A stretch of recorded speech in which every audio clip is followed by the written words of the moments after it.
Laker Nation, what's poppin'? You're watching the Lakers Report by Chat Sports. I'm your host, Chase Senior. Coming up on today's show, some juicy Lakers trade rumors all centering around Myles Turner and Charles Barkley. Absolutely ripped Anthony Davis, and I think he has a point. As for Myles Turner, this coming from Scott Agness, who covers the Indiana Pacers. He reported this over the weekend, quote, "I've heard there's been some talks with the Lakers. Previously, Charlotte checked in several times as far as the trade status of Myles Turner." Now, last week on the Los Angeles Lakers Report, we did talk about the Indiana Pacers selling. They do plan to rebuild, and maybe that includes a trade or trades of Domantas Sabonis, Myles Turner, as well as Caris LeVert. Now, some conflicting messaging and reporting coming out after Scott Agness had said that.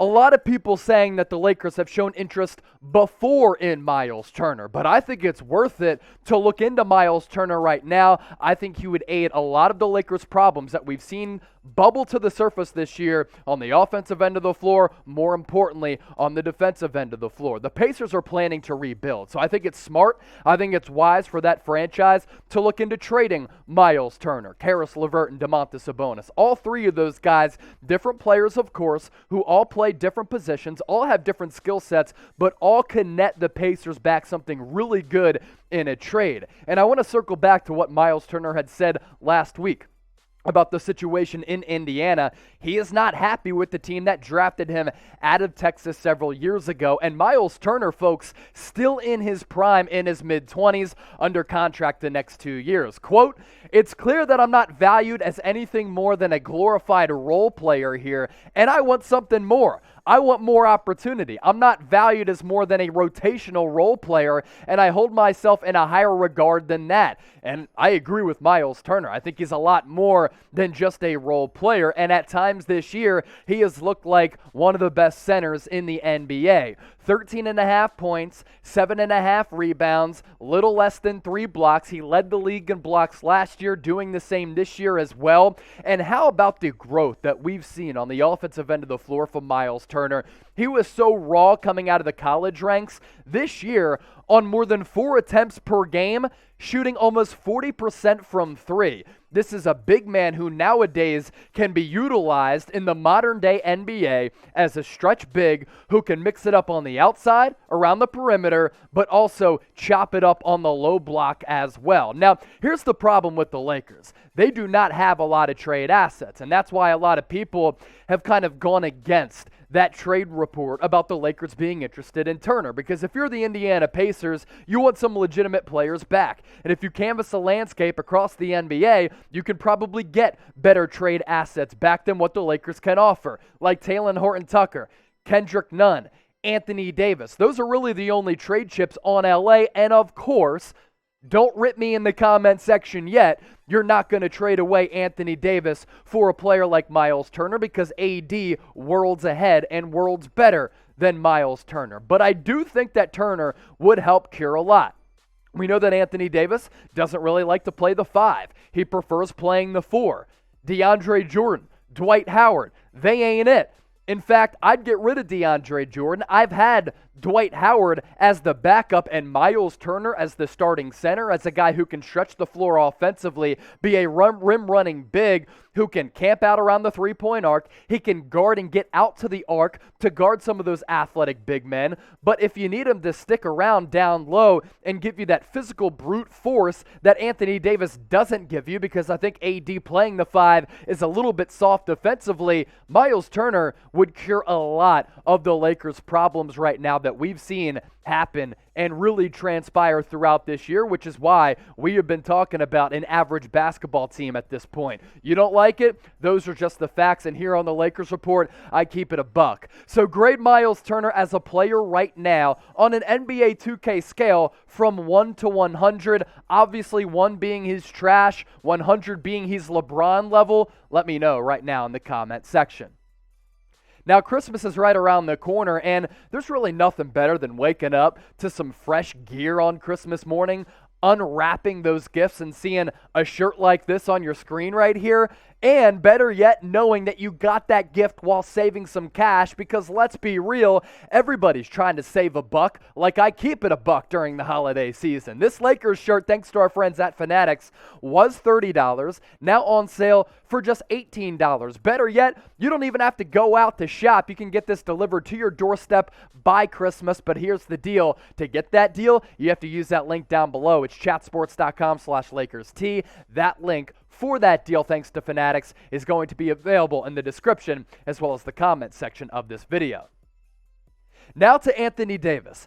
I've been wanting to talk about AD for a little while, and it's funny. He's getting roasted this year, and I think rightfully and deservedly so. Now, last year, leading up to the NBA trade deadline, even during the offseason, I had flirted with the idea of trading AD for Damian Lillard. I think Lillard would be a good fit next to LeBron James. Their salaries match. If the Blazers wanted to rebuild, they'd probably want a superstar, obviously, in exchange for Damian Lillard, and a lot of people ripped me in the comment section for that trade idea. Now, I had said I probably wouldn't make it, and I had flirted with the idea of making that trade. Information and context changes opinions over time. But a reason why I've never been too high on Anthony Davis is because of what we've seen this year, and the fact that we're talking about a pretty brittle player who you just don't know what you can count on night in and night out. And this year has been the perfect evidence of that. Now, you look at the raw numbers, and you're like, AD's still putting up digits, 24 points per game, 10 rebounds, so he's giving you a double-double per night. He's pretty solid on the defensive end of the floor when he wants to give effort and is engaged, and he's shooting 52% from the floor. But Anthony Davis needs to give this Lakers team a lot more offensively, and he's been way too inconsistent. 19% from three-point range for Anthony Davis. That is simply not good enough for a player who, when he's right, when he's playing really good basketball, like he showed in that first-round series last year against the Phoenix Suns before, of course, he went down with another soft tissue injury, can be a top 3 to 5 player in the NBA. So far this year, hasn't been top 10. He's a top 20 guy, and what he's getting paid and what the Lakers need out of him, that is not good enough, especially for LeBron James. LeBron, over his last 5-6 games, is averaging more than 30 points per game. This guy continues to defy father time. What he's doing is unbelievable. That's why I call him the bionic man. But LeBron James needs to have the pressure and the offensive usage rate taken off of his shoulders, because we need LeBron to be right for the playoffs. LeBron expected AD to be all-world. He's been that at times, not enough though. And AD is partly to blame for the Lakers' struggles this year. He was expected to be the bona fide number 2, and on some nights the 1 or the 1A to LeBron James. He hasn't been that this year. He's been a B- player, sometimes just a C+ player. And again, considering what AD is being paid and what the Lakers expect out of him, that is not going to cut it. And I'm also thinking about this. There was a lot of talk going into the season about AD playing more 5. And I kind of liked it because modern day NBA, you can stretch the floor. I think that positional versatility, that stretching, and kind of the switches that are really paramount in today's NBA, I was kind of attracted by the fact that AD could play a little bit 5. But it looks as though he's put too much weight on. He looks to be a little bit too heavy, and because of that, he's moving around a little bit sluggishly. And Charles Barkley on NBA on TNT did rip in to Anthony Davis and lay into him for his struggles this year. I thought what he said was interesting, and I thought what he said was right. And the AD truthers aren't going to like it, but that's the problem with being honest these days. Charles Barkley on AD, quote, "For the first month of the season, y'all blamed everything on Russell Westbrook." By the way, I did blame a lot of the struggles on Russell Westbrook because those are also facts. For the Lakers putting all those old-ass geezers together, now I hear y'all going to fire Frank Vogel now. Listen, Russ is learning. Frank Vogel is a terrific coach. Put all them old-ass geezers together and just trying to blame other people. It ain't right, and it ain't cool. In my opinion, I blame Anthony Davis. Anthony Davis, I like him as a person, but he ain't doing what he's supposed to do. He's 27 years old. He's supposed to be in his prime. You're supposed to be one of the 5 best players in the world, up there with Giannis, Kevin Durant, all those guys, and you ain't holding up your end of the bargain. And AD, when he went up against Giannis one-on-one it really wasn't even close. And AD is not a top 5 player, and I'd make the argument he's not a top 10 player right now, as I mentioned earlier. And for the AD truthers, they will never admit that Charles Barkley has a point. This has always been the issue with Anthony Davis. 1, he's way too brittle. 2, he's insanely gifted, and the potential is certainly there. There's no question about that, but Anthony Davis has never put the team on his back to lead them on a deep playoff run. He is not often always available to his team because he suffers a lot of injuries, and according to a lot of people close to that organization, a big reason for that is that he's never put the necessary work in to maximize his abilities.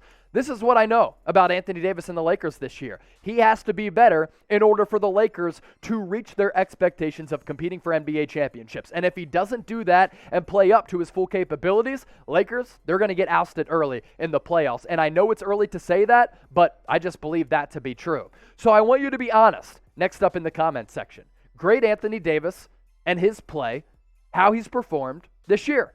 A, B, C, D, or F. I'm going B-. Some nights it's been C+, other nights he's been an A. But here's the deal. AD has to be a B+ or an A night in, night out. Hasn't been that this year. Get your votes and sound off, and if you want to rip me in the comments, you can do that as well.